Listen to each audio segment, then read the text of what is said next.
नमस्कार साथियों, बहुत बहुत स्वागत है आपका आज की क्लास में। इस क्लास में हम हिंदी साहित्य के इतिहास लेखन की परंपरा से और आदिकाल से कुल मिलाकर 100 प्रश्नों को देखेंगे। चलिए देखते हैं पहला प्रश्न। प्रश्न है, हिंदी साहित्य की दीर्घकालीन गाथा को सूत्रबद्ध रूप से स्पष्ट करने का प्रयास सर्वप्रथम किसने किया था? ऑप्शन है गारशद दासी, करीमुद्दीन, डॉक्टर ग्रियर्सन या रामचंद्र शुक्ल।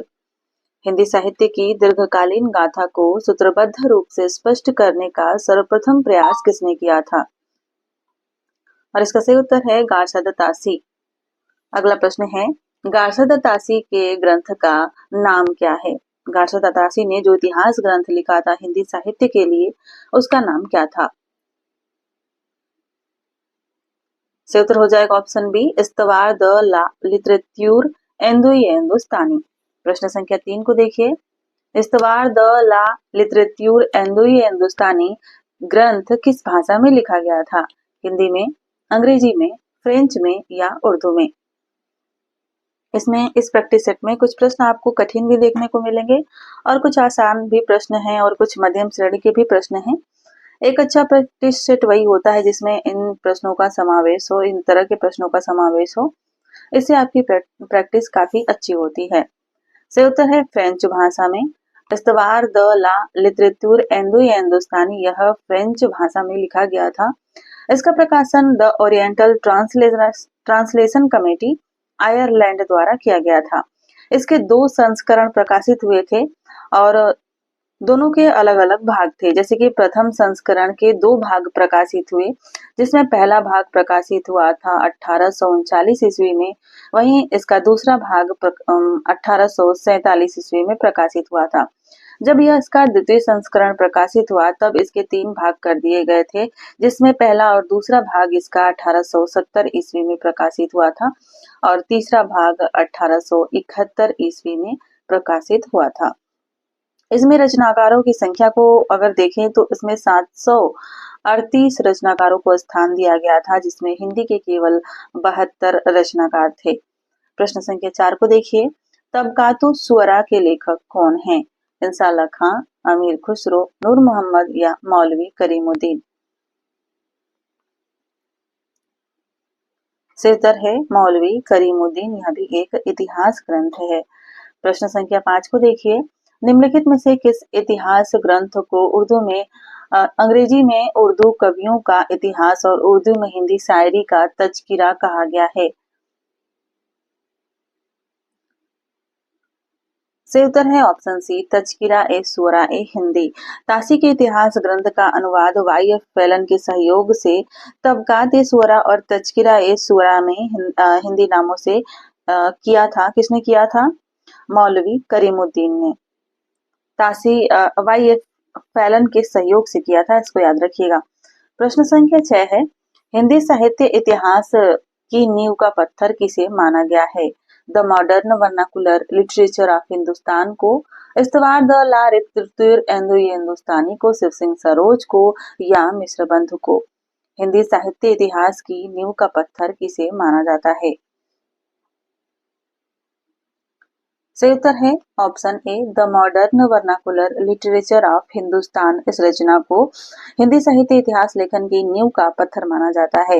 यह जॉर्ज ग्रियर्सन जी द्वारा लिखा गया है और इसमें कुल रचनाकारों की संख्या 952 थी और सभी हिंदी के रचनाकारों को स्थान दिया गया था। प्रश्न संख्या 7 को देखिए। हिंदी साहित्य का प्रथम इतिहास ग्रंथ इनमें से कौन सा माना गया है? और इसका सही उत्तर हो जाएगा इस्तवार द ला लिटरेच्यूर हिंदुस्तानी। इसे हिंदी साहित्य का प्रथम इतिहास ग्रंथ माना जाता है। लेकिन अगर बात करें सच्चे अर्थों में हिंदी साहित्य का प्रथम इतिहास ग्रंथ तो वह है जॉर्ज ग्रियर्सन का the modern vernacular literature of Hindustan. प्रश्न संख्या 8 को देखिए। हिंदी कवियों का प्रथम वृत्त संग्रहकार कौन है? गारशद दासी, करीमुद्दीन, शिव सिंह सेंगर या डॉक्टर ग्रियर्सन? और इसका सही उत्तर हो जाएगा शिव सिंह सेंगर। शिव सिंह सेंगर द्वारा लिखा गया इतिहास ग्रंथ है शिव सिंह सरोज और आचार्य रामचंद्र शुक्ल जी ने इसे कवि वृत्त संग्रह कहा था। प्रश्न संख्या 9 को देखिए, हिंदी साहित्य इतिहास लेखन में सबसे पहले काल विभाजन, प्रवृत्ति निरूपण और मूल्यांकन किसने किया था? गार्सद दासी ने, शिव सिंह सेंगर ने, रामचंद्र शुक्ल जी ने या डॉक्टर ग्रियर्सन ने? हिंदी साहित्य इतिहास के लेखन में सबसे पहले काल विभाजन, प्रवृत्ति निरूपण और मूल्यांकन किसने किया था? और इसका राइट आंसर हो जाएगा डॉक्टर जॉर्ज ग्रियर्सन ने। इन्होंने सबसे पहले हिंदी साहित्य के इतिहास को 11 युगों में बांटा था। हालांकि युगों के नाम नहीं है, इन्हें केवल अध्याय मात्र कहा जा सकता है, लेकिन सबसे पहले इन्होंने ही काल विभाजन का प्रयास किया था। प्रश्न संख्या 10 को देखिए, एशियाटिक सोसाइटी ऑफ बंगाल की पत्रिका के विशेषांक के रूप में किस ग्रंथ का प्रकाशन हुआ था 1888 ईस्वी में? इसका राइट आंसर हो जाएगा डॉक्टर ग्रियर्सन कृत modern vernacular literature of Hindustan का।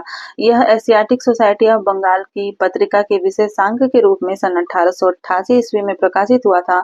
लेकिन अगर बात करें यह एक पुस्तक के रूप में इसका प्रकाशन कब हुआ था, तो यह हुआ था 1889 ईस्वी में। प्रश्न संख्या 11 है, the modern vernacular literature of Hindustan को हिंदी का प्रथम साहित्य इतिहास ग्रंथ किसने माना है? गणपति चंद्र गुप्त ने, किशोरी लाल गुप्त ने, आचार्य रामचंद्र शुक्ल ने या लक्ष्मी सागर वार्ष्णेय जी ने? राइट आंसर है किशोरी लाल गुप्त जी ने। प्रश्न संख्या 12 को देखिए, हिंदी साहित्य के इतिहास का प्रस्थान बिंदु किसे कहा जाता है? Modern vernacular literature of Hindustan को, मिश्र बंधु विनोद को या शिव सिंह सरोज को, अथवा हिंदी साहित्य के इतिहास रामचंद्र शुक्ल जी को? और इसका राइट आंसर हो जाएगा शिव सिंह सरोज को। 100 प्रश्नों में से आपके कितने प्रश्न सही हुए, इसका मूल्यांकन जरूर कीजिएगा, क्योंकि जब आप खुद का मूल्यांकन करते हैं तो आपको तैयारी करने में और भी ज्यादा आसानी होती है। अगला प्रश्न है, डॉक्टर ग्रियर्सन ने अपने साहित्य इतिहास ग्रंथ लेखन में सर्वाधिक सहायता किससे ली? इस्तवार द ला लिटरेतुर हिंदुस्तानी से, मिश्र बंधु विनोद से, शिव सिंह सरोज से या तजकिरा ए सूरा ए हिंदी से? किस रचना से, किस ग्रंथ से डॉक्टर ग्रियर्सन ने अपने इतिहास ग्रंथ को लिखने में सर्वाधिक सहायता ली थी? वह था Shiv Singh Saroj. Option C right answer हो जाएगा। प्रश्न संख्या 14 देखिए, modern vernacular literature of Hindustan में वर्णित कवियों की संख्या कितनी है? 952, 1000, 692 या 750? और सही उत्तर हो जाएगा 952। प्रश्न संख्या 15 देखिए, हिंदी के विधेयवादी साहित्य इतिहास के आदम प्रवर्तक शुक्ल जी नहीं प्रत्युत ग्रियर्सन है, यह कथन किसका है और यह कई बार परीक्षाओं में पूछा जा चुका है? गार्सद दासी का कथन, पंडित प्रोफेसर नलिन विलोचन शर्मा का, पंडित हजारी प्रसाद द्विवेदी जी का या डॉक्टर नामवर सिंह जी का? आपको बताना है यह कथन किस विद्वान का है कि हिंदी के विधेयवादी साहित्य इतिहास के आदम प्रवर्तक शुक्ल जी नहीं प्रत्युत ग्रियर्सन है। यह कथन है नलिन विलोचन शर्मा का, यानी कि ऑप्शन बी। प्रश्न संख्या 16 को देखिए, the modern vernacular literature of Hindustan Hindi के अध्येताओं की दृष्टि का केंद्र बिंदु नहीं बन सका। क्यों? क्योंकि वह शिव सिंह सरोज के आधार पर लिखा गया, क्योंकि उसमें साहित्य के विकास क्रम का सही निर्धारण नहीं है, क्योंकि व्याकरण संबंधी अशुद्धियां उसमें है, या वह अंग्रेजी भाषा में लिखा गया है? क्या कारण रहा है कि यह अध्येताओं की दृष्टि का केंद्र बिंदु नहीं बन सका? राइट आंसर हो जाएगा क्योंकि वह अंग्रेजी भाषा में लिखा गया है। प्रश्न संख्या 17 है, मिश्र बंधुओं में कौन सा नाम सम्मिलित नहीं है? श्याम बिहारी, सुखदेव बिहारी, गणेश बिहारी या कृष्ण बिहारी? राइट आंसर हो जाएगा कृष्ण बिहारी, यह मिश्र बंधुओं में शामिल नहीं है। प्रश्न संख्या 18 देखते हैं, मिश्र बंधु विनोद में हिंदी साहित्य के इतिहास को कितने कालों में विभाजित किया गया है? 5 में, 4 में, 3 में या 2 में?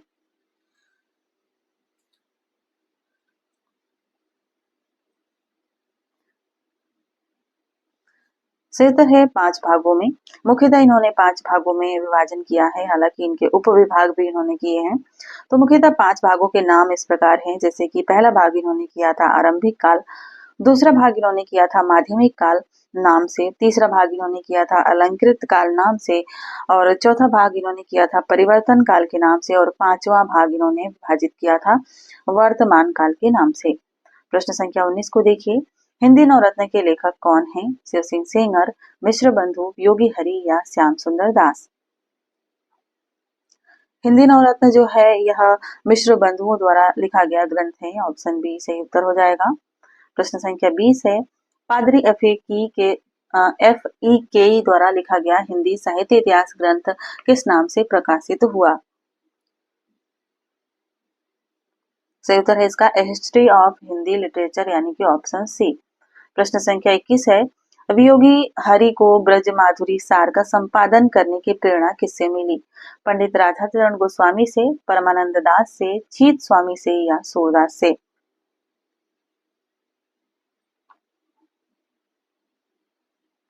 सही उत्तर है राधाचरण गोस्वामी जी से ब्रज माधुरी सार के संपादन की प्रेरणा वियोगी हरि जी को मिली, यानी ऑप्शन ए इसका राइट आंसर हो जाएगा। आचार्य रामचंद्र शुक्ल जी ने अपने इतिहास ग्रंथ को लिखने के लिए इस ग्रंथ से भी मदद ली थी। ये जो ब्रज माधुरी सार है इससे भी इन्होंने मदद ली थी। प्रश्न संख्या 22 देखिए, आचार्य शुक्ल का साहित्य इतिहास ग्रंथ हिंदी शब्द सागर की भूमिका के रूप में किस नाम से प्रकाशित हुआ था? यह प्रश्न भी बहुत बार परीक्षाओं में पूछा जाता है और इसका राइट आंसर है हिंदी साहित्य का विकास नाम से। जिन प्रश्नों में व्याख्या की जरूरत होगी वहीं पर मैं व्याख्या करूंगी, बाकी हम केवल आंसर देखते हुए आगे बढ़ेंगे। आप अपना मूल्यांकन स्वयं कीजिए कि आपके कितने प्रश्न सही हो रहे हैं।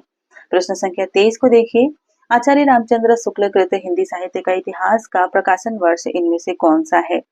और ये आपको फटाक से एक नजर में याद होना चाहिए। इसका प्रकाशन वर्ष है 1929 ईस्वी। प्रश्न संख्या 24 है, हिंदी साहित्य का सर्वाधिक व्यवस्थित और लोकप्रिय इतिहास ग्रंथ इसमें से कौन सा है? अगर शब्द आए सर्वाधिक व्यवस्थित तो तुरंत हमारे दिमाग में यह बात चली जानी चाहिए कि आचार्य रामचंद्र शुक्ल का इतिहास ग्रंथ है, यानी कि ऑप्शन बी राइट आंसर हो जाएगा। प्रश्न संख्या 25 है, हिंदी साहित्य इतिहास लेखन में आचार्य शुक्ल का प्रथम क्रांतिकारी कदम कौन सा था? यह प्रश्न इंपॉर्टेंट है, इसे अच्छी तरीके से पढ़िए। अपभ्रंश साहित्य को हिंदी साहित्य से अलग मानकर उसे पूर्व पीठिका के रूप में प्रस्तुत करना, प्रवृत्ति विशेष के अनुरूप नामकरण का प्रयास करना, आदिकाल को वीर गाथा काल नाम देना या ग्रंथों की प्रसिद्धि को महत्व देना। राइट आंसर है इसका अपभ्रंश साहित्य को हिंदी साहित्य से अलग मानकर उसे पूर्व पीठिका के रूप में प्रस्तुत करना। प्रश्न संख्या 26 को देखिए, आचार्य रामचंद्र शुक्ल के अनुसार किसकी रचनाएं साहित्यिक कोटि की नहीं है? भट्ट केदार और नरपति नाल्य की रचनाएं, सिद्धों और योगियों की रचनाएं, जगनिक और चंद बरदाई की रचनाएं या विद्यापति और खुसरो की रचनाएं? सही उत्तर हो जाएगा सिद्धों और योगियों की रचनाओं को इन्होंने साहित्यिक कोटि की रचनाएं नहीं माना है, इन्होंने केवल सांप्रदायिक शिक्षा मात्र कहा है। प्रश्न संख्या 27 देखिए, हिंदी साहित्य इतिहास के वह प्रमुख ग्रंथ जो अभी तक अधूरा है। हिंदी साहित्य का आधा इतिहास सुमन राजे, हिंदी साहित्य का दूसरा इतिहास बच्चन सिंह, हिंदी साहित्य का समीक्षात्मक इतिहास प्रोफेसर वासुदेव सिंह या हिंदी साहित्य का आलोचनात्मक इतिहास डॉक्टर राम कुमार वर्मा? इनमें से कौन सा ग्रंथ अभी तक अधूरा है? सही उत्तर है हिंदी साहित्य का आलोचनात्मक इतिहास डॉक्टर राम कुमार वर्मा द्वारा लिखा गया। इसका प्रकाशन वर्ष है 1938 ईस्वी में यह प्रकाशित हुआ था। यह इतिहास ग्रंथ नागपुर विश्वविद्यालय के लिए शोध प्रबंध के रूप में लिखा गया था, जिसके लिए 1940 में इन्हें डॉक्टरेट की उपाधि प्रदान की गई थी और यह अधूरा है। इसमें 693 ईस्वी से लेकर के 1693 ईस्वी तक के इतिहास का ही वर्णन किया गया है। अगला प्रश्न देखिए, प्रश्न संख्या 28 है, हिंदी साहित्य के इतिहास को आलोचनात्मक ढंग से समझाने का श्रेय किसे जाता है? इस प्रश्न को ध्यान से पढ़ के उत्तर दीजिएगा। पद्मलाल पुन्नालाल बख्शी को, रामनरेश त्रिपाठी को, वियोगी हरि जी को या बाबू श्याम सुंदर दास को? इसका राइट आंसर हो जाएगा पद्मलाल पुन्नालाल बख्शी को। इनका इतिहास ग्रंथ है हिंदी साहित्य ऐतिहासिक समीक्षा, जिसका प्रकाशन वर्ष है 1969 ईस्वी और इसे हिंदी साहित्य के इतिहास को आलोचनात्मक ढंग से समझाने का श्रेय इसी ग्रंथ के द्वारा पद्मलाल पुन्नालाल बख्शी को दिया जाता है। प्रश्न संख्या 29 है, हिंदी साहित्य इतिहास की रूपरेखा से युक्त हिंदी के मुसलमान कवि नामक पुस्तक के लेखक कौन हैं? मिश्र बंधु, शिव सिंह सेंगर, गंगा प्रसाद सिंह या हजारी प्रसाद द्विवेदी।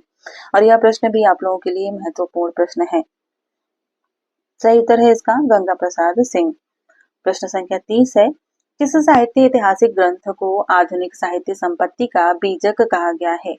हिंदी का संक्षिप्त इतिहास रामनरेश त्रिपाठी, आधुनिक हिंदी साहित्य का विकास श्री कृष्ण लाल, हिंदी साहित्य और संवेदना का विकास डॉक्टर रामस्वरूप चतुर्वेदी या हिंदी पुस्तक साहित्य माता प्रसाद गुप्त। राइट आंसर है हिंदी साहित्य पुस्तक माता प्रसाद गुप्त। प्रश्न संख्या 31 को देखिए, निम्नलिखित में से किसने अपने इतिहास ग्रंथ में साहित्य के विकास के साथ साथ संवेदना के विकास को रेखांकित किया है? नाम से अभी तक आप लोग समझ ही गए होंगे। हिंदी साहित्य के विकास के साथ साथ संवेदना के विकास को रेखांकित किया है रामस्वरूप चतुर्वेदी ने। इनके इतिहास ग्रंथ का नाम है हिंदी साहित्य और संवेदना का विकास। प्रश्न संख्या 32 देखिए, हिंदी साहित्य के इतिहास में काल विभाजन का सर्वप्रथम प्रयास किसने किया था? गार्सा दत्तासी ने, डॉक्टर गियर्सन ने, रामचंद्र शुक्ल ने या मिश्र बंधु ने। हिंदी साहित्य में इतिहास में काल विभाजन का सर्वप्रथम प्रयास किसने किया था? डॉक्टर ग्रियर्सन ने किया था। इन्होंने 11 युगों में बांटा था। प्रश्न संख्या 33 को देखते हैं, डॉक्टर ग्रियर्सन ने अपने साहित्य इतिहास ग्रंथ में आरंभिक काल को कौन सा नाम दिया है? आदिकाल, प्रारंभिक काल, चारण काल या वीरगाथा काल। सही उत्तर हो जाएगा इसका चारण काल। ग्रियर्सन ने साहित्य इतिहास ग्रंथ में आरंभिक काल को चारण काल कहा है और इसका समय इन्होंने दिया है 700 ईस्वी से लेकर के 1300 ईस्वी तक। ठीक है, समय याद रखिएगा। सभी युगों का समय इन्होंने नहीं दिया है, कुछ का समय दिया है, कुछ का नहीं दिया है। प्रश्न संख्या 34 देखिए, जॉर्ज ग्रियर्सन ने हिंदी साहित्य का आरंभ कब से माना है? 6वीं सदी, 7वीं सदी, 8वीं सदी या 9वीं सदी।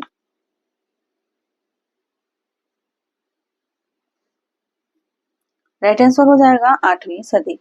प्रश्न संख्या 35 है, the modern vernacular literature of Hindustan के किस अध्याय में काल विभाजन का स्पष्ट निर्देश है? 6ठे में, 8वें में, 10वें में या 12वें में।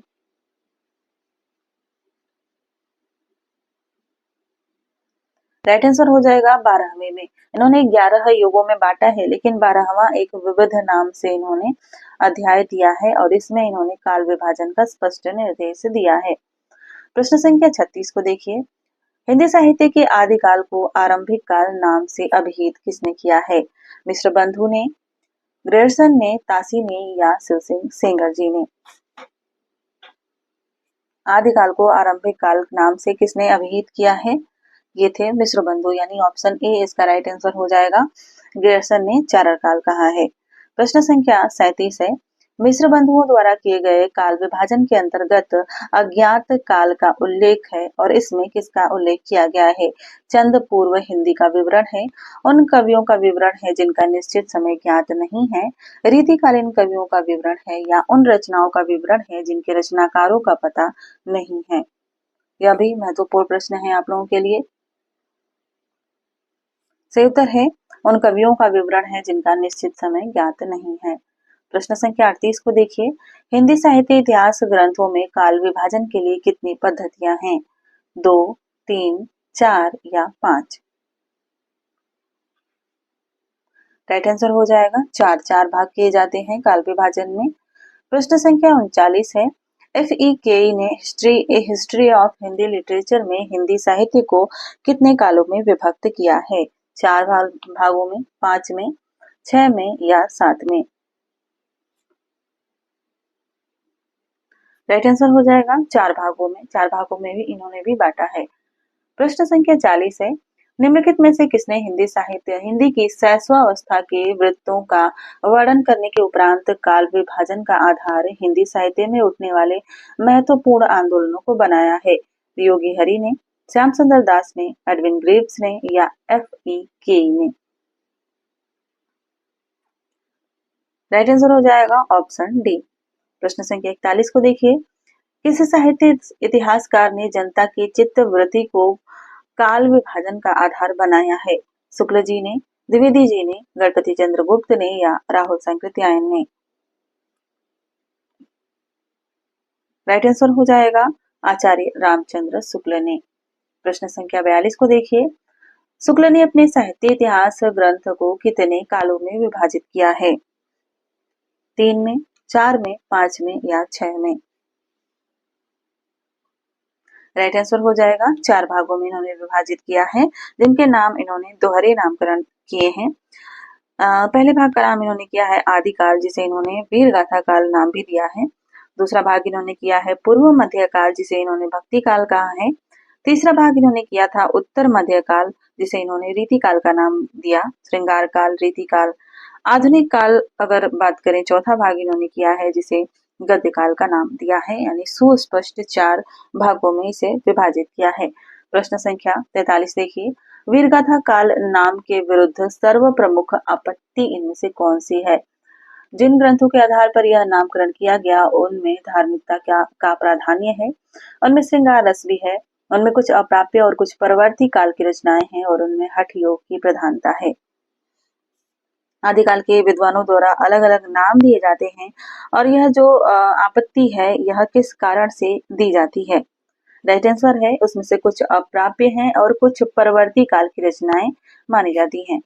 प्रश्न संख्या 44 है। हिंदी साहित्य के आरंभिक काल का सर्वाधिक उपयुक्त नाम इनमें से कौन सा दिया जाता है? वीरगाथा काल, सद्ध सामंत काल, चारण काल या आदिकाल? सही उत्तर हो जाएगा आदिकाल। अलग अलग विद्वानों ने अलग अलग नाम दिए हैं, लेकिन आदिकाल सर्वाधिक उपयुक्त नाम माना जाता है। प्रश्न संख्या 45 को देखिए। आचार्य शुक्ल ने अपने साहित्य इतिहास ग्रंथ में लगभग कितने वर्षों तक के साहित्य पर प्रकाश डाला है? 950, 1000 वर्ष, 1500 वर्ष या 2000 वर्ष?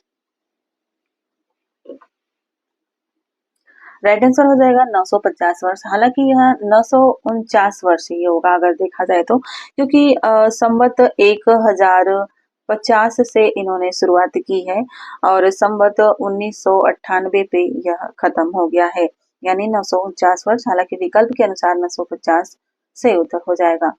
प्रश्न संख्या 46 है। निम्नलिखित में से किसके साहित्य इतिहास ग्रंथ में आदिकाल के लिए चारण काल शब्द का प्रयोग नहीं हुआ है? यह ध्यान दीजिएगा कि नहीं हुआ है बताना है। ग्रियर्सन के, रामकुमार वर्मा के, रामशंकर शुक्ल रसाल के या F.E. के? सही उत्तर हो जाएगा डॉक्टर रामशंकर शुक्ल रसाल के। इनके ग्रंथ में इसे यानी कि आदिकाल को जय काव्य काल कहा गया है। क्या कहा गया है? जय काव्य काल। इसे याद रखिएगा, ठीक है। अगला प्रश्न देखते हैं, प्रश्न संख्या 47। हिंदी के आदिकाल को शुद्ध सामंत युग किसने कहा था? विश्वनाथ प्रसाद मिश्र ने, हजारी प्रसाद द्विवेदी जी ने, डॉक्टर रामशंकर शुक्ल रसाल ने या महापंडित राहुल सांकृत्यायन जी ने? किस विद्वान ने आदिकाल को शुद्ध सामंत युग कहा था? सही उत्तर है राहुल सांकृत्यायन जी ने, यानी विकल्प डी सही उत्तर हो जाएगा। प्रश्न संख्या 48 है। आदिकाल का विशद विश्लेषण करने का श्रेय किसे दिया जाता है? हजारी प्रसाद द्विवेदी को, नंद दुलारे वाजपेयी को, डॉक्टर रामकुमार वर्मा को या अयोध्या सिंह उपाध्याय हरिऔध को? राइट आंसर हो जाएगा इसका आचार्य हजारी प्रसाद द्विवेदी जी को। प्रश्न संख्या 49 को देखिए। आदिकाल की सीमा अवधि इनमें से कौन सी है? 6ठी शताब्दी से 9वीं शताब्दी, 7वीं शताब्दी से 17वीं शताब्दी तक, 8वीं शताब्दी से 11वीं शताब्दी तक या 11वीं शताब्दी से 14वीं शताब्दी तक? राइट आंसर हो जाएगा ऑप्शन डी 11वीं शताब्दी से 14वीं शताब्दी तक। प्रश्न संख्या 50 है।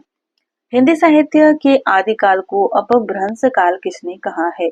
गुलेरी जी ने, प्रोफेसर वासुदेव सिंह ने, वियोगी हरि ने या पंडित राहुल सांकृत्यायन ने? हिंदी साहित्य के आदिकाल को अपभ्रंश काल कहा है गुलेरी जी ने, यानी चंद्रधर शर्मा गुलेरी ने। ऑप्शन ए इसका राइट आंसर हो जाएगा। इनके अलावा डॉक्टर बच्चन सिंह और डॉक्टर धीरेन्द्र वर्मा ने भी अपभ्रंश काल कहा है। अगला प्रश्न है, आदिकाल को बीज वपन काल किसने कहा था? हजारी प्रसाद द्विवेदी जी ने, महावीर प्रसाद द्विवेदी ने, लक्ष्मी सागर वार्ष्णेय ने या राम कुमार वर्मा ने? आदिकाल को बीज वपन काल किसने कहा? से उत्तर है महावीर प्रसाद द्विवेदी ने। प्रश्न संख्या 52 है, आदिकालीन साहित्य का प्रमुख रस इनमें से कौन सा है? शांत है, करुण है, वीर है या हास्य है?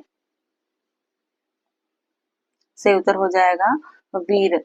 आदिकालीन साहित्य का प्रमुख रस जो है वीर है, इसलिए इसका नाम वीर गाथा काल भी पड़ा है। प्रश्न संख्या 53 है, आचार्य रामचंद्र शुक्ल ने आदिकाल के तृतीय प्रकरण में किसका विवेचन किया है? भक्ति काव्य का, रीति काव्य का, वीर गाथा काव्य का या आधुनिक काव्य का? राइट आंसर हो जाएगा वीर गाथा काव्य का, जिसे इन्होंने देश भाषा काव्य भी नाम दिया है। प्रश्न संख्या 54 है, पंडित हजारी प्रसाद द्विवेदी ने भक्ति साहित्य से वास्तविक हिंदी साहित्य का आरंभ माना है, क्योंकि आदिकाल से लेकर भक्ति काल तक की रचनाएं पुरानी हिंदी में मिलती हैं। आदिकालीन हिंदी उलटबासी शैली के कारण दुरूह है। पुरानी हिंदी में ब्राह्मणों के कर्मकांड एवं वर्णाश्रम व्यवस्था पर तीव्र प्रहार किया गया है, या अपभ्रंशा भाषा हिंदी भक्ति काल तक आते आते काव्य भाषा के रूप में स्थापित हो चुकी थी और हिंदी का स्वरूप स्पष्ट हो जाता है। राइट आंसर हो जाएगा ऑप्शन डी। अगला प्रश्न देखते हैं, प्रश्न संख्या 55 है, हिंदी का सबसे प्राचीन छंद इनमें से कौन सा है? दोहा, छप्पे, बरवे या सवैया? हिंदी का सबसे प्राचीन छंद है दोहा, यानी कि विकल्प ए सही उत्तर होगा। प्रश्न संख्या 56 को देखिए, आदिकालीन साहित्य के संबंध में कौन सा कथन सत्य है? आदिकालीन साहित्य शुद्ध अपभ्रंश में है, आदिकालीन साहित्य शुद्ध हिंदी में है, आदिकालीन साहित्य अपभ्रंशा भाष हिंदी में है या आदिकालीन साहित्य शुद्ध प्राकृत में है? राइट आंसर हो जाएगा आदिकालीन साहित्य अपभ्रंशा भाष हिंदी में है, विकल्प सी। प्रश्न संख्या 57 है, अपभ्रंश को पुरानी हिंदी मानते हुए हिंदी साहित्य का आरंभ 7वीं-8वीं शताब्दी से किसने माना है? शुक्ल जी ने, गुलेरी जी ने, राहुल सांकृत्यायन ने या हजारी प्रसाद द्विवेदी जी ने? राइट आंसर है चंद्रधर शर्मा गुलेरी जी ने। प्रश्न संख्या 58 की तरफ देखते हैं, आचार्य शुक्ल ने आदिकालीन कृतियों पर विचार करते हुए कितने ग्रंथों को प्रामाणिक माना है? 6 को, 8 को, 10 को या 12 को? सही उत्तर है 12 रचनाओं को। इनमें 4 रचनाओं को ये साहित्यिक की श्रेणी में रखते हैं, जिनमें है विजयपाल रासो, हमीर रासो, कीर्तिलता और कीर्ति पताका। इसके अलावा 8 रचनाओं को यह देश काल काव्य के अंतर्गत रखते हैं, जिनमें खुमान रासो, बीसल देव रासो, पृथ्वीराज रासो, जयचंद्र प्रकाश, जय मयंक जस चंद्रिका, परमाल रासो, खुसरो की पहेलियां और विद्यापति की पदावली, ये 12 रचनाओं को यह रखते हैं। ठीक है। प्रश्न संख्या 59 है, आचार्य रामचंद्र शुक्ल ने अपने आरंभिक काल में जिन 12 ग्रंथों को प्रामाणिक माना है, इनमें से किन ग्रंथों का मूल रूप सुरक्षित नहीं है? परमाल रासो, पृथ्वीराज रासो, खुमान रासो, हमीर रासो, बीसल देव रासो, विजयपाल रासो, जयचंद्र प्रकाश, कीर्तिलता? राइट आंसर हो जाएगा परमाल रासो और पृथ्वीराज रासो, यह मूल रूप में सुरक्षित नहीं है। प्रश्न संख्या 60 है, आदिकालीन कृतियां जो नोटिस मात्र हैं, इनमें से अधिकतर प्रश्न जो है ना आचार्य रामचंद्र शुक्ल की पुस्तक से लिए गए हैं, तो काफी अच्छे प्रश्न हैं, इन्हें अच्छी तरीके से हल कीजिए। यहाँ पर शुक्ल जी ने अपनी पुस्तक हिंदी साहित्य के इतिहास में लिखा है 2 कृतियों के बारे में कि यह केवल नोटिस मात्र हैं, आपको बताना है वो कौन सी हैं। कीर्तिलता पदावली, जय मयंक जस चंद्रिका कीर्ति पताका, कीर्तिलता खुमान रासो या पृथ्वीराज रासो परमाल रासो? अगर सही उत्तर की बात करें तो इनमें से कोई भी विकल्प सही नहीं है। शुक्ल जी ने कहा है कि नंबर 3 और नंबर 4 केवल नोटिस मात्र हैं, और नंबर 3 और नंबर 4 पे आती हैं कीर्तिलता और कीर्ति पताका, यानी कि यह कीर्ति पताका हुई और यह कीर्तिलता, ये दोनों नोटिस मात्र हैं। प्रश्न संख्या 61 है, आचार्य रामचंद्र शुक्ल ने आदिकाल के द्वितीय प्रकरण को क्या कहा है? वीरगाथा काव्य, रासो काव्य, अपभ्रंश काव्य या भक्ति काव्य? सही उत्तर है इसका अपभ्रंश काव्य। आचार्य रामचंद्र शुक्ल ने आदिकाल को 4 प्रकरणों में बांटा था, जिनमें दूसरे प्रकरण का नाम इन्होंने अपभ्रंश काव्य दिया था। पहले प्रकरण का नाम इन्होंने सामान्य परिचय दिया हुआ है। तीसरे प्रकरण का नाम इन्होंने दिया है देश भाषा काव्य और चौथे प्रकरण का नाम इन्होंने दिया है वीरगाथा काल खुटकल रचनाएं। प्रश्न संख्या 62 देखिए, हिंदी साहित्य के इतिहास में दोहरे नामकरण की प्रवृत्ति किसने आरंभ की थी? ताशी ने, ग्रियर्सन ने, सेंगर ने या शुक्ल जी ने? राइट आंसर हो जाएगा आचार्य रामचंद्र शुक्ल जी ने। प्रश्न संख्या 63 है, आदिकालीन काव्य प्रवृत्ति इनमें से कौन सी नहीं है? प्रबंध और मुक्तक काव्य की रचना, धार्मिक साहित्य की रचना, प्राचीन खड़ी बोली का प्रयोग या वीर तथा श्रृंगार रस की प्रधानता। इनमें से आदिकालीन काव्य की प्रवृत्ति कौन सी नहीं है? सही उत्तर है प्राचीन खड़ी बोली का प्रयोग। प्रश्न संख्या 64 देखिए, आदिकालीन काव्य में किस प्रवृत्ति का अभाव देखने को मिलता है? भक्ति का, श्रृंगार का, प्रकृति चित्रण का या राष्ट्रीय चेतना का? राइट आंसर हो जाएगा इसका राष्ट्रीय चेतना का। प्रश्न संख्या 65 देखिए, इनमें से हिंदी साहित्य का इतिहास किसने नहीं लिखा है? नगेंद्र ने, लक्ष्मी सागर वार्ष्णेय ने, रामकुमार वर्मा ने या बच्चन सिंह ने? प्रश्न को ध्यान से पढ़िए। सही उत्तर है डॉक्टर नगेंद्र ने। इन्होंने इतिहास ग्रंथ लिखा नहीं है, संपादित किया है। प्रश्न संख्या 66 है, आचार्य शुक्ल के अनुसार हिंदी साहित्य का आविर्भाव कब से माना जाता है? प्राकृत से, संस्कृत से, प्राकृत की अंतिम अवस्था अपभ्रंश से या पाली से? विकल्प सी इसका सही उत्तर हो जाएगा, प्राकृत की अंतिम अपभ्रंश अवस्था से। प्रश्न संख्या 67 है, अपभ्रंश के प्रथम महाकवि कौन है? हेमचंद, स्वयंभू, राम सिंह या सोमप्रभ सूरी? राइट आंसर हो जाएगा स्वयंभू अपभ्रंश के प्रथम महाकवि माने जाते हैं।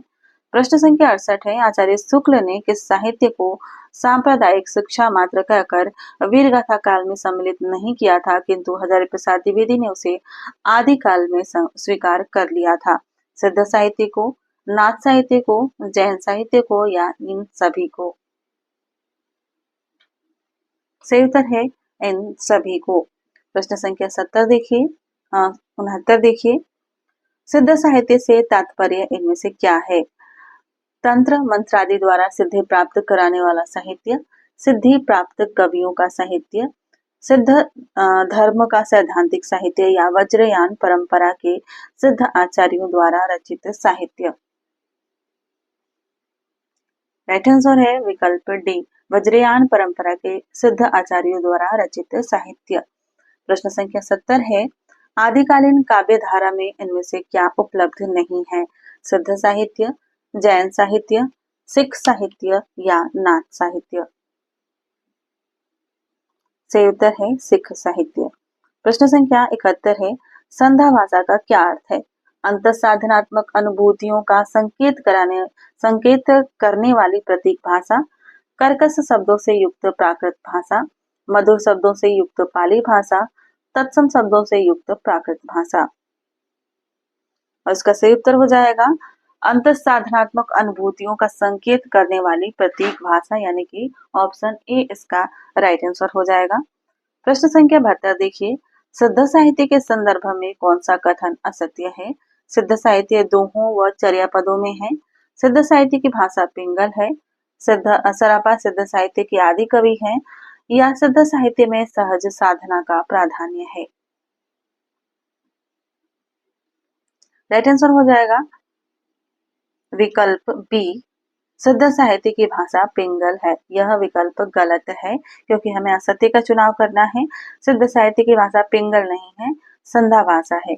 प्रश्न संख्या 73 है, 84 सिद्धों में से प्रथम सिद्ध कौन है? सबरपा, डोंबिपा, सरहपा या लुइपा?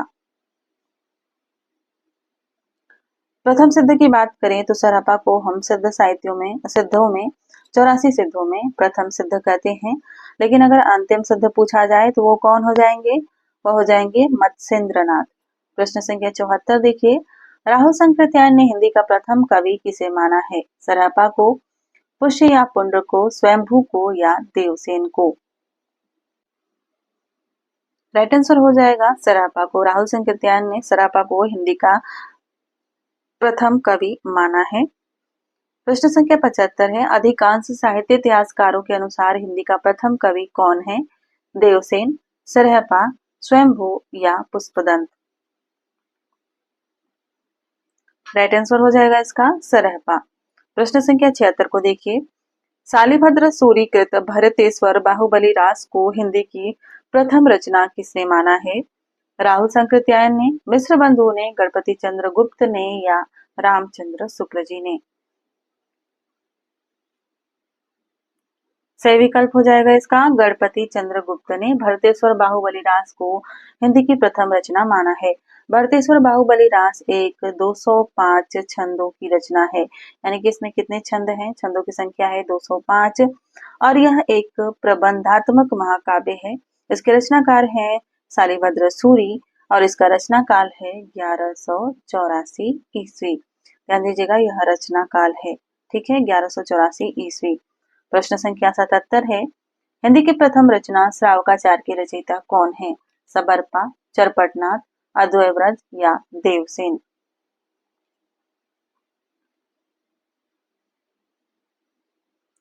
सही उत्तर हो जाएगा इसका देवसेन। श्रावकाचार्य देवसेन की रचना है। प्रश्न संख्या 78 है, पुष्य या पुंड्र को हिंदी का प्रथम कवि किसने माना है? शिव सिंह सेंगर ने, मिश्र बंधु ने, राहुल संकृत्यायन ने या हजारी प्रसाद द्विवेदी जी ने। सही उत्तर हो जाएगा शिव सिंह सेंगर ने। और हजारी प्रसाद द्विवेदी जी अब्दुल रहमान को हिंदी का प्रथम कवि मानते हैं। प्रश्न संख्या 79 है, देवसेन का एक अन्य ग्रंथ कौन सा है? एक ग्रंथ तो हम जानते हैं कि श्रावकाचार्य है, एक अन्य ग्रंथ कौन सा है? चर्यापद, दब्बसहाव प्रयास, दोहा कोश या बौद्ध गान ओ दोहा। सही उत्तर है इसका दब्बसहाव प्रयास, इसे हिंदी में कहेंगे द्रव्य स्वभाव प्रकाश। प्रश्न संख्या 80 को देखते हैं, चर्यापद के रचयिता कौन है? सरहपा, तिलोपा, सबरपा या शांतिपा। इनमें जो 84 सिद्धों के नाम के आगे पा जुड़ा होता है वह एक आदर सूचक शब्द है। सही उत्तर है सबरपा। चर्यापद सबरपा की रचना है। प्रश्न संख्या 81 है, अवधूत मत किसे कहते हैं? जैन संप्रदाय को, सिद्ध संप्रदाय को, सगुण संप्रदाय को या नाथ संप्रदाय को। राइट आंसर है नाथ संप्रदाय को, यानी विकल्प डी। प्रश्न संख्या 82 है, जोई जोई पिंडे सोई ब्रह्मांडे सिद्धांत किसका है? गोरखनाथ का, मच्छंद्रनाथ का, चरपटनाथ का या जलंधरनाथ का। जोई जोई पिंडे सोई ब्रह्मांडे, यह सिद्धांत है गोरखनाथ का, यानी कि विकल्प ए सही उत्तर हो जाएगा। प्रश्न संख्या 83 है, गोरखनाथ के गुरु कौन थे? जलंधरनाथ, मत्स्येंद्रनाथ, चौरंगीनाथ या चरपटनाथ। राइट आंसर हो जाएगा विकल्प बी। प्रश्न संख्या 84 है, गोरखनाथ को पृथ्वीराज के समय का बताने वाले विद्वान कौन है? डॉक्टर रामकुमार वर्मा, राहुल संकृत्यायन, रामचंद्र शुक्ल या हजारी प्रसाद द्विवेदी। राइट आंसर हो जाएगा आचार्य रामचंद्र शुक्ल। प्रश्न संख्या 85 है, वारकरी संप्रदाय का संबंध किससे है? सिद्ध साहित्य से, रासो साहित्य से, लोक साहित्य से या इनमें से कोई नहीं। वारकरी संप्रदाय का संबंध सिद्ध साहित्य से था, तो विकल्प ए इसका राइट आंसर हो जाएगा। प्रश्न संख्या 86 है, माफ कीजिएगा, 84 सिद्धों में सर्वोच्च स्थान किसका माना जाता है? सरहपा का, लोईपा का, डोंबिपा का या सबरपा का। 84 सिद्धों में सर्वोच्च स्थान किसका माना गया है? सही उत्तर है लोईपा का। इनका स्थान सबसे ऊंचा माना गया है साधना की दृष्टि से। इनकी रचनाएं हैं बुद्धोदय और लोईपाद गीतिका। प्रश्न संख्या 87 है, सिद्ध कवियों की भाषा को संधा भाषा नाम किसने दिया था? मेरुतुंग और आनंद तिलक ने, नयनंदी और देवसेन ने, हरिभद्र सूरी और राम सिंह ने या अद्वय वज्र और मुनि दत्त ने। सिद्ध कवियों की भाषा को संध्या भाषा नाम किसने दिया था? ये दिया था अद्वय व्रज और मुनि दत्त ने, यानी विकल्प डी से उत्तर हो जाएगा। प्रश्न संख्या 88 है, अभिमान मेरु किसे कहा गया है? पुष्पदंत को, देवसेन को, मेरुतुंग को या स्वयंभू को? अभिमान मेरु पुष्पदंत को कहा जाता है, यानी विकल्प ए सही उत्तर हो जाएगा। इसके अलावा अगर बात करें पुष्पदंत के एक अन्य नाम की, तो इन्हें शिव सिंह सेंगर ने भाखा की जड़ कहा था। प्रश्न संख्या 89 है, प्रथम जैन कवि कौन है? देवसेन, हेमचंद, धनपाल या पुष्पदंत? प्रथम जैन कवि कौन है? से उत्तर हो जाएगा देवसेन। प्रश्न संख्या 90 देखिए, प्रबंध चिंतामणि के रचयिता कौन है? धनपाल, मेरुतुंग, रोड़ा कवि या राम सिंह? प्रबंध चिंतामणि किसकी रचना है? सही उत्तर हो जाएगा मेरुतुंग। यह मेरुतुंग की रचना है और इसकी भाषा जो है प्रमुखतः संस्कृत है। हालांकि अपभ्रंश के भी कुछ शब्द इस रचना में देखने को मिलते हैं। एक और बात इसके बारे में याद रखिएगा कि इसमें कुछ दोहे राजा भोज के चाचा मुंज के भी मिलते हैं। प्रश्न संख्या 91 है, कुमार पाल प्रतिबोध के रचयिता कौन है? देवसेन, धनपाल, सोमप्रभ सूरी या उद्योतन सूरी?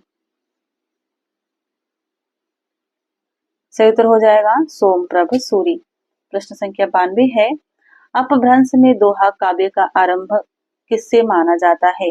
जोई इंदु की कृत परमात्मा प्रकाश तथा योग सार रचना से, राम सिंह के पाहुड़ दोहा रचना से, सरापा के दोहा कोश से या ढोला मारूरा दोहा से? अपभ्रंश में दोहा काव्य का आरंभ माना जाता है जो इंदु की रचना परमात्मा प्रकाश और योगसार से, यानी कि विकल्प ए सही उत्तर हो जाएगा। प्रश्न संख्या 93 है, रेवंत गिरिरास के रचयिता कौन है? उदोतन सूरी, जिनप्रभ सूरी, सोमप्रभ सूरी या विजय सेन सूरी?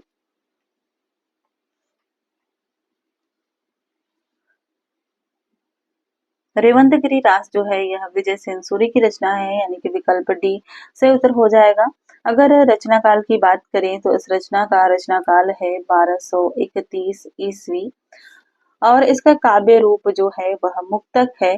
प्रधान रस अगर बात करें तो यह है शांत रस और इसमें 4 कड़वक छंद हैं। प्रश्न संख्या 94 है, अपभ्रंश और के भाषिक और व्याकरणिक रूप का स्पष्ट और सुव्यवस्थित विवेचन किसने किया है? हेमचंद ने, दामोदर पंडित ने, स्वयंभू ने या पुष्पदंत ने? राइट आंसर हो जाएगा हेमचंद ने। अगला प्रश्न देखिए, प्रश्न संख्या 95 है, सिद्ध हेमचंद शब्दानुशासन के रचनाकार कौन है? देवसेन, हेमचंद, दामोदर शर्मा या मधुकर कवि? इसमें रचनाकार का नाम भी दिया हुआ है तो इस प्रश्न का कोई मतलब ही नहीं रह जाता, लेकिन यह बात जानने लायक है कि इस रचना में संस्कृत, प्राकृत और अपभ्रंश तीनों भाषाओं का व्याकरण ग्रंथ है यह रचना। इसके अलावा एक और बात याद रखिए, जो हेमचंद हैं इनका मूल नाम अगर बात करें तो इनका मूल नाम है चंगदेव। ठीक है, यहाँ से प्रश्न पूछा जा सकता है। प्रश्न संख्या 96 देखिए, आशुक कवि की रचना कौन सी है? नेमिनाथ रास, स्थूलभद्र रास, चंद्रमाला रास या इनमें से कोई नहीं? इनमें से कौन सी रचना आशुक कवि की है? यह है चंदनमाला रास, यानी कि ऑप्शन सी इसका राइट आंसर हो जाएगा। यह चंद्रबाला नहीं है, चंदनमाला होगा। ठीक है, इस रचना काल है 1200 ईस्वी। इसका काव्य रूप है प्रबंधात्मक खंड काव्य और इसमें छंदों की संख्या है 35 और प्रधान रस की बात करें तो यह करुण रस प्रधान रचना है। प्रश्न संख्या 97 है, नायिकाओं का नक्सिक वर्णन इनमें से किस रचना में मिलता है? अधहमाण कृत संदेश रासक में, असाहित कृत हंसावली में, कुशल लाभ कृत ढोला मारूरा दुहा में या रोड़ा कृत राउरबेल में? राइट आंसर हो जाएगा रोड़ा कृत राउरबेल में। राउरबेल का हिंदी नाम होगा राजकुल विलास। इसका रचना काल है 10वीं शताब्दी। ठीक है, तो रचनाकार का याद रखिएगा इसका। यह एक चंपू परंपरा की प्रथम रचना है और शिलालेखी कृति यानी कि पत्थर पर उकेरी गई कृति है। इस रचना में कलचुरी राजवंश की 7 नायिकाओं का नक्शिक वर्णन देखने को मिलता है और यह प्रश्न पिछली परीक्षाओं में पूछा जा चुका है। प्रश्न संख्या 98 है, डिंगल का सबसे पहले प्रयोग कहाँ मिलता है? राजा बाकीदास कृत कवि 32 में, ज्योतिरीश्वर कृत वर्ण रत्नाकर में, अब्दुल रहमान कृत संदेश राजसक में या कुशल लाभ कृत ढोला मारूरा दुहा में। डिंगल का सबसे पहले प्रयोग कहाँ मिलता है? से उत्तर हो जाएगा राजा बाकीदास कृत कवि 32 में। प्रश्न संख्या 99 है, सिद्धसेन कृत विलासवई कहा किस कोटि का काव्य है? कृष्ण काव्य है, वीर काव्य है, प्रेम कथा काव्य है या भक्ति काव्य है? सही उत्तर हो जाएगा प्रेम कथा काव्य है। अब देखते हैं प्रश्न संख्या 100 और इस प्रैक्टिस सेट का यह अंतिम प्रश्न है। इनमें से रोमांटिक महाकाव्य कौन सा है? धनपाल कृत भविष्यत कहा, रोड़ा कृत राउरवेल, अब्दुल रहमान कृत संदेश रासक या दामोदर कृत उक्ति व्यक्ति प्रकरण। सही उत्तर हो जाएगा धनपाल कृत भविष्यत कहा। डॉक्टर विंटर निज ने इसे रोमांटिक महाकाव्य कहा है। इसमें बहुविवाह के दुष्परिणामों का भी चित्रण देखने को मिलता है और इस रचना का समय है 10वीं शताब्दी। ठीक है, तो यह थी आज की क्लास। कुल कितने प्रश्न आपके सही हुए कमेंट करके जरूर बताइएगा, क्योंकि आपने अपना मूल्यांकन जरूर किया होगा। अगर नहीं किया तो अगली बार से अपना मूल्यांकन स्वयं किया कीजिए, जिससे आपको पता लगेगा कि आपकी तैयारी कैसी चल रही है। 100 में से कितने प्रश्न गलत हो रहे हैं, 80% से ज्यादा प्रश्न सही हो रहे हैं या नहीं हो रहे हैं, इन सबको भी आप लोग देखते चलिए और उसी तरीके से अपनी तैयारी को धार दीजिए। मिलते हैं अगली क्लास में। आदिकाल से हम और कुछ महत्वपूर्ण प्रश्नों को हल करेंगे, उसके बाद फिर से हम भक्ति काल पर आएंगे और इसी क्रम में हम पूरे हिंदी साहित्य के इतिहास को फिर से कवर करने वाले हैं। इसके साथ ही जो विद्यार्थी नए हैं उनको मैं बता दूं कि पहले से ही एक हिंदी साहित्य के इतिहास का कंटेंट प्लस टेस्ट यानी कि रिवीजन भी हुआ है और टेस्ट भी हुआ है। वह प्लेलिस्ट आपको चैनल पर मिल जाएगी। नाम है हिंदी साहित्य का इतिहास कंटेंट प्लस टेस्ट। तो पहले आप हिंदी साहित्य के इतिहास में आदिकाल को पढ़िए, उससे संबंधित महत्वपूर्ण तथ्यों को याद कीजिए, वहां पर उसके वीडियो है। फिर उससे अगली वीडियो जो है वह उसके टेस्ट से संबंधित है, तो वहां से टेस्ट लीजिए। इस प्रकार आप हिंदी साहित्य के इतिहास को अच्छी तरीके से कवर कर पाएंगे। ठीक है, तो मिलते हैं अगली वीडियो में। तब तक के लिए अपनी पढ़ाई मन से कीजिए। धन्यवाद।